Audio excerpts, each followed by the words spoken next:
எந்த அரசியல் கட்சியும் 2200 ஏக்கர் நெல் விளையும் பூமி அழிச்சிட்டு மேலே ரன்வே போடுறேன்னு எந்த அரசியல் கட்சியும் சொல்லாது. இவங்க சொல்கிறாங்க. கவலைப்படாதீங்க, நீங்கள் தைரியமாக இருங்க, உங்களோட நான் நிற்கிறேன், என்றும் நிற்பேன்னு சொல்லிட்டு வந்துட்டேன். எப்படி ஏர்போர்ட் வருதுன்றதை பார்த்துடலான்னு சொல்லிட்டு வந்துட்டேன். அவ்வளோதான். அண்ணன் ஏவா வேலுவோட கனவுகளில் ஒரு 2 லோடு மண் அள்ளி கொட்டிட்டு வந்துட்டேன். யோசிச்சு பாருங்க, இன்ஜினியரிங் காலேஜ் வச்சிருக்காரு, மெடிக்கல் காலேஜ் வச்சிருக்காரு, எவ்வளோ காசுங்க. ஆசைக்கெல்லாம் அளவு கிடையாது.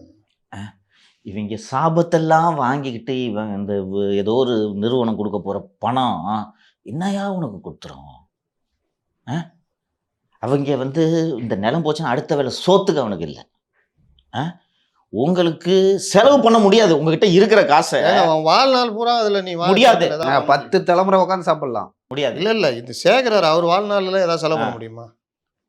அவர் வச்சுக்கிற சொத்தே 10 தலைமுறை சாப்பிடலாம். இன்னைக்கு பாருங்க,